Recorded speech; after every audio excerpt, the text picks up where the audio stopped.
আজি রাহুল গান্ধীর জনসভা বকো ছয়গাঁও নবগঠিত সমষ্টি এই সমষ্টিতে আজি নির্বাচনী রণদুন্দুভি বজাইছে রাহুল গান্ধী আর মল্লিকার্জুন খারগে আর তেনে সভাত বিজেপির এজেন্ট থাকার কথা এই মুহূর্তত সম্মুখলৈ আহিছে তাকো তার ইঙ্গিত প্রদান করেছে মুখ্যমন্ত্রী ডক্টর হিমন্ত বিশ্ব শর্মায়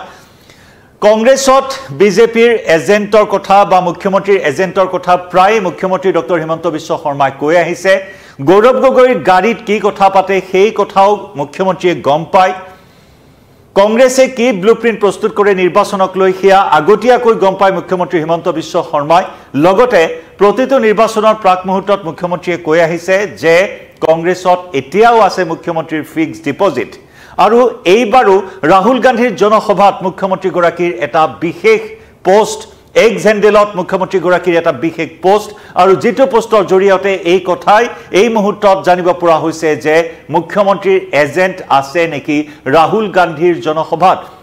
যে নেকি রাহুল গান্ধী আজি জনসভাত কি কব প্রায় 2 ঘন্টা পূর্বেই রাহুল গান্ধীয়ে ভাষণ করার প্রায় 2 ঘন্টা পূর্বেই মুখ্যমন্ত্রী ডক্টর হিমন্ত বিশ্ব শর্মায় এক্স হ্যান্ডেলত জনাইছিল সেই কথা নমস্কাৰ প্ৰিয় দৰ্শক মই জয়ন্ত মাধৱ গোস্বামী আপোনাক স্বাগতম জনাইছো নিউজ 18 অসম নৰ্থ ইষ্টৰ ডিজিটেল লাইভলৈ আৰু নিৰ্বাচন প্ৰসংগত বা ৰাজনীতি প্ৰসংগত মুখ্যমন্ত্ৰীৰ এটা মন্তব্যই বিশেষভাৱে চৰ্চা লাভ কৰে আজিও তাৰ ব্যতিক্ৰম নহল ৰাহুল গান্ধীয়ে প্ৰায় 4 বজাৰ পিছত ভাষণ প্ৰদান কৰিছে আৰু দিনৰ প্ৰায় 1:30 বজাৰ আশে পাশে মুখ্যমন্ত্ৰী ডক্টৰ হিমন্ত বিশ্ব শৰ্মায় এক্স হ্যান্ডেলত এটা পোস্ট কৰিছিল যেটো পোস্টত মুখ্যমন্ত্ৰী গৰাকীয়ে স্পষ্টকৈ উল্লেখ কৰিছিল যে ৰাহুল গান্ধীয়ে আজি মুখ্যমন্ত্ৰী ডক্টৰ হিমন্ত বিশ্ব শৰ্মাৰ প্ৰসংগত কি কব ছয়গাঁৱৰ জনসভাত উপস্থিত হাজাৰ হাজাৰ লোকক উদ্দেশ্যি ৰাহুল গান্ধীয়ে অসমৰ মুখ্যমন্ত্ৰী ডক্টৰ হিমন্ত বিশ্ব শৰ্মাৰ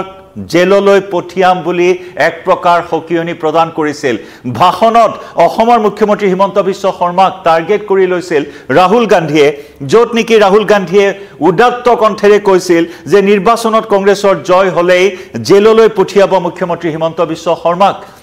লগতে সংখ্যালঘু যে বসতি প্ৰধান অঞ্চল ছয়গাঁও বকো ছয়গাঁৱত আজি এই জনসভা অনুষ্ঠিত কৰা হৈছিল যত আগন্তুক 2026 বিধানসভা নিৰ্বাচনৰ বাবে এই ৰণদুন্দুভি বজাইছে মল্লিকাৰ্জুন খাৰগে আৰু ৰাহুল গান্ধী আৰু ছয়গাঁৱৰ এই সভাতেই এই বিস্ফোৰক মন্তব্য কৰিছিল ৰাহুল গান্ধীয়ে কৈছিল যে মুখ্যমন্ত্ৰীৰ চকুত এতিয়া ভয় স্পষ্ট হৈ আছে মুখ্যমন্ত্ৰীৰ চকুত এতিয়া ভয় স্পষ্ট নিৰ্বাচনেৰ পিছতেই মুখ্যমন্ত্ৰীক জেলৰ ভিতৰত দেখা যাব বুলিও উদাত্ত ভাষণত উল্লেখ কৰিছিল ৰাহুল গান্ধীয়ে কিন্তু অতি তাৎপৰ্যপূৰ্ণ কথা যে বিয়লি 4 বজাৰ পিছত ৰাহুল গান্ধীয়ে ভাষণত যিখিনি কথা উল্লেখ কৰিছে মুখ্যমন্ত্ৰীক উদ্দেশ্যি যে কংগ্ৰেছ নিৰ্বাচনত জয়ী হলে জেললৈ পঠিয়াব মুখ্যমন্ত্ৰী হিমন্ত বিশ্ব শৰ্মাক গটিকে মুখ্যমন্ত্ৰীৰ চকুত এতিয়া ভয় স্পষ্ট ৰূপত দেখিবলৈ পোৱা হৈছে নিৰ্বাচনৰ পিছতে মুখ্যমন্ত্ৰীক জেলৰ ভিতৰত দেখা যাব এইখিনি মন্তব্য মুখ্যমন্ত্ৰী গৰাকীয়ে ৰাহুল গান্ধীৰ ভাষণৰ পূৰ্বেই দিনৰ প্ৰায়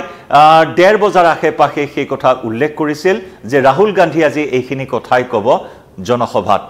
আৰু হুবহু মুখ্যমন্ত্ৰী গৰাকীৰ যেটো পোষ্টত যিখিনি কথা উল্লেখ কৰিছে হুবহু সেইখিনি কথাই উল্লেখ কৰিলে ৰাহুল গান্ধীয়ে আজিৰ ভাষণ প্ৰদান কৰাৰ সময়ছোৱাত গতিকে মুখ্যমন্ত্ৰীয়ে ইয়াৰ প্ৰত্যুত্তৰ দিছে ইতিমধ্যে প্ৰতিক্ৰিয়া প্ৰকাশ কৰেছে যিগৰাকী নেতাই মুখ্যমন্ত্ৰীক জেললৈ পঠিয়াব বিচাৰিছে সেই গৰাকী নেতাৰ বিৰুদ্ধে দেশৰ বিভিন্ন গোচৰ ৰুজু হৈ আছে বিচাৰ প্ৰক্ৰিয়া চলি আছে বৰ্তমান জামিনত মুকলি আকাশৰ তলত আছে ৰাহুল গান্ধী গতিকে সেই গৰাকী নেতাই অসমৰ মুখ্যমন্ত্ৰী গৰাকীক জেলৰ ভিতৰত দেখা যাব বুলি কোৱা কথাই শোভা নাপায় মুখ্যমন্ত্ৰী ইতিমধ্যে তাৎক্ষণিক প্ৰতিক্ৰিয়া প্ৰকাশ কৰিছে কিন্তু এইখিনি মুহূৰ্তত আমি সেই বিশেষ পোষ্ট মুখ্যমন্ত্ৰীৰ যেটো পোষ্টৰ কথা আমি উল্লেখ কৰিছো যাৰ পৰা এটা কথা স্পষ্ট হৈছে যে মুখ্যমন্ত্ৰীৰ এজেন্ট আছে এতিয়াও কংগ্ৰেছৰ ভিতৰ চৰাত যে নেকি কংগ্ৰেছৰ ভিতৰ চৰাক মুখ্যমন্ত্ৰী গৰাকীৰ এনে ধৰণৰ মন্তব্যই হলঠেকত পেলাই অহা পৰিলক্ষিত হৈছে প্ৰতিটো নিৰ্বাচনৰ সময়ত মুখ্যমন্ত্ৰী এনে ধৰণৰ মন্তব্য আৰু তাৰ পিছতে কংগ্ৰেছ দলৰ ভিতৰ চৰাত খেলি মেলি ব্যাপক খামখেয়ালি ভিতৰ চৰাত যি লবি কেন্দ্ৰিক ৰাজনীতি চলি আছে দলটোত যি খহনীয়া অব্যাহত আছে আৰু সেই প্ৰসংগতে মুখ্যমন্ত্ৰীৰ সেই মন্তব্য যে কংগ্ৰেছৰ ভিতৰত এতিয়াও তেওঁৰ এজেন্ট আছে এজেন্টে দাৰৰ বাতৰিৰ দ্বাৰে মুখ্যমন্ত্ৰীক দি আহিছে কি কথা পাতে কি বিষয়ত আলোচনা হয় সেই কথাও গম পায় আৰু ঠিক তেনেদৰে ৰাহুল গান্ধীয়ে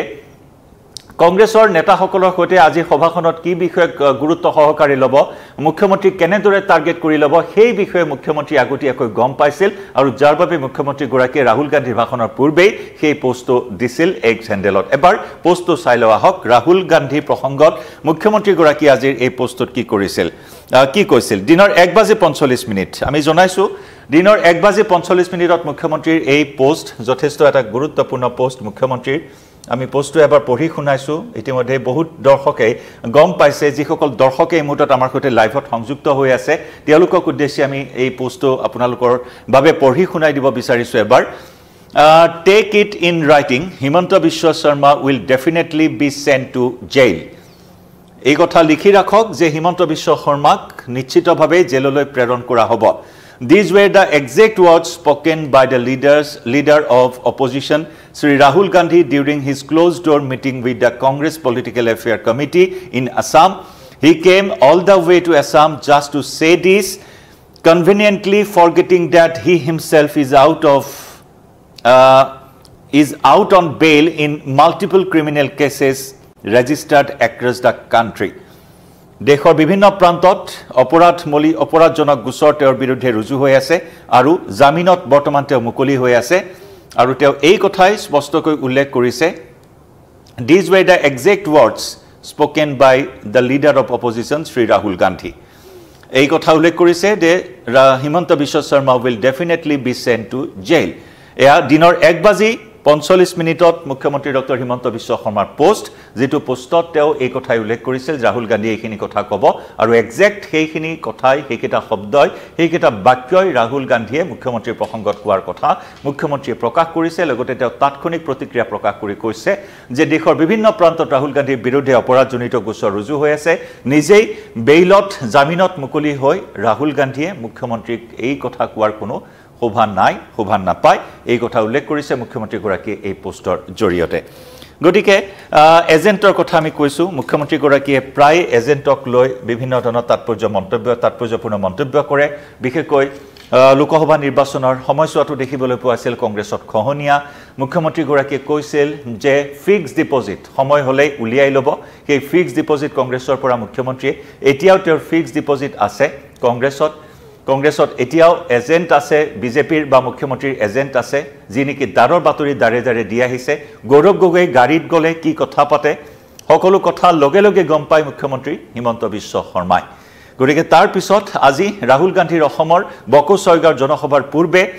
আজি মুখ্যমন্ত্ৰী গৰাকীৰ এই পোষ্টৰ পৰা আকৌ এবাৰ স্পষ্ট হৈছে যে মুখ্যমন্ত্ৰীৰ এজেন্ট আছে নেকি কংগ্ৰেছৰ লগত বা কংগ্ৰেছৰ ভিতৰচৰাত যি এজেন্টে এই সভাখনৰ বিষয়ে সকলো কথা মুখ্যমন্ত্ৰীক আগতীয়াকৈ জনাইছে গতিকে ই এটা বিশেষ বিষয় অতি গুৰুত্বপূৰ্ণ বিষয় কাৰণ অত্যন্ত এগৰাকী প্ৰভাৱশালী অত্যন্ত সাহসী এগৰাকী দক্ষ বা ডাইনামিক মুখ্যমন্ত্ৰী হিচাপে তেওঁৰ সাহসী সিদ্ধান্তসমূহ গ্ৰহণ কৰি গৈছে এটাৰ পিছত আনটো সিদ্ধান্ত হিয়া লাগিলে উচ্ছেদৰ ক্ষেত্ৰতে হওক বা আন প্ৰসংগতে হওক আৰু তেনে সময়তে আজি উচ্ছেদক লৈ বহুখিনি তাৎপৰ্যপূৰ্ণ মন্তব্য কংগ্ৰেছৰ ফালৰ পৰা আহিছে সভাখনত ছয়গাঁও বকৰ সভাখনত কি কৈছিল উচ্ছেদক লৈ সেই বিষয়ে আমি পৰৱৰ্তী সময়ত সবিস্তাৰে আপোনালোকৰ সন্মুখত লৈ আহিম কিন্তু ৰাজ্যৰ ৰাজনীতিত মুখ্যমন্ত্ৰী গৰাকীৰ একোটা মন্তব্য তুলপাৰ লগাই আজিও ৰাহুল গান্ধীৰ জনসভাত অসমৰ জনসভাত বিজেপিৰ এজেন্ট হিমন্ত বিশ্ব শৰ্মাৰ এজেন্ট বা মুখ্যমন্ত্ৰীৰ এজেন্ট আছে নেকি এয়া হৈছে এটা ডাঙৰ প্ৰশ্ন কিভাবে প্ৰিয় দৰ্শক এই বিষয়টো জনাব পাৰে আপোনাৰ মতামত কমেন্ট সেকশনত এই মুহূৰ্তত লাইভ